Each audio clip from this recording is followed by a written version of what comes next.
V zraku se čuti vonj po snegu.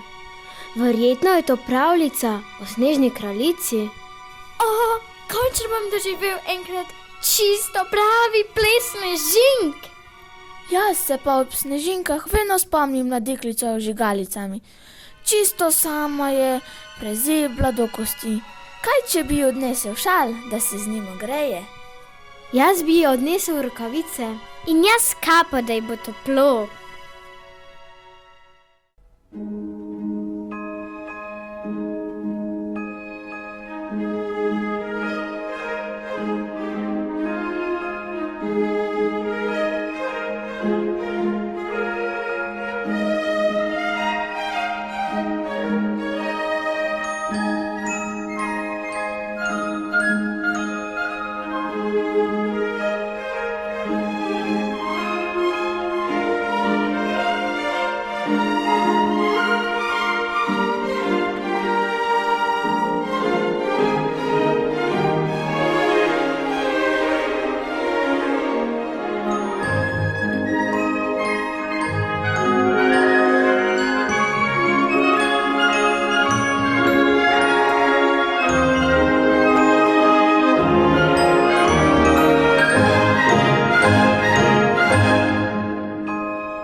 večeri se.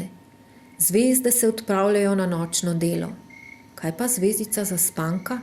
Še vedno zamuja? Se sploh zaveda vseh odgovornosti, ki jih nosi kot zvezda? Ali bo tokrat naredila izjemo in prišla pravočasno? Bo nocoj razsvetlila pravljico, da bodo palčki našli pot domov in s tem tudi rimo na besedo lonec? Zdaj lahko z gotovostjo trdimo, da je ta hip vse v rokah zvezd in botra mesca.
Potovali smo že čez 2 pravljici, palčkov pa nikjer.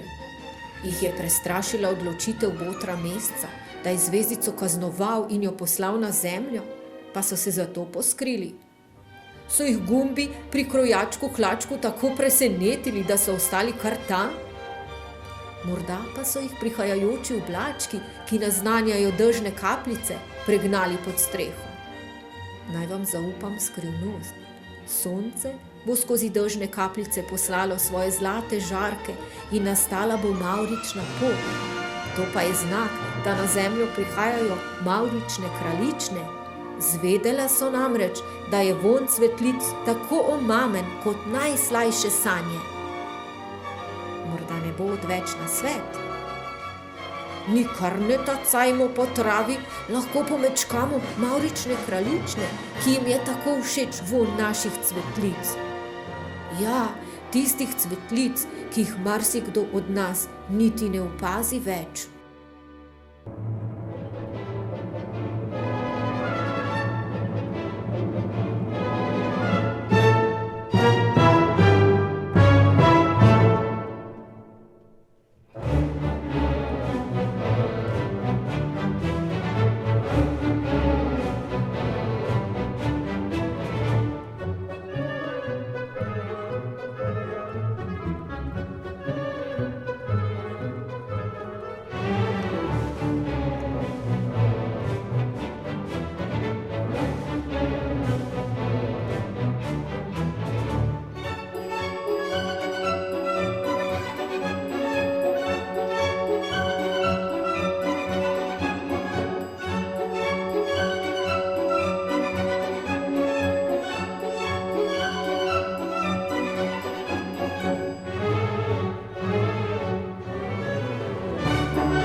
tudi mavrične kraljične palčkov niso srečale, nekako drugače videle.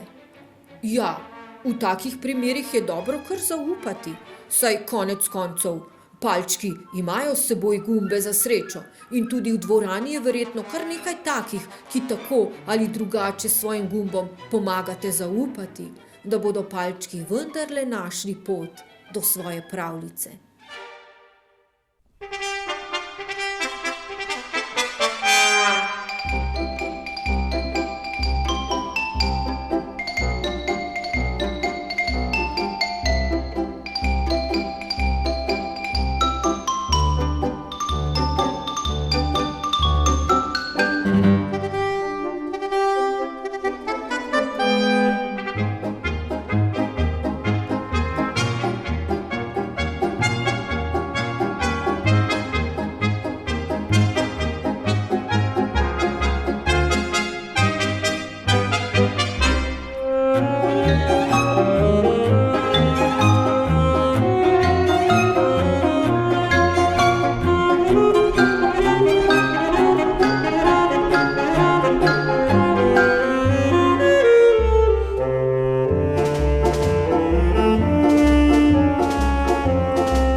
Tole potovanje je bilo pa razborljivo in polno presenečenj.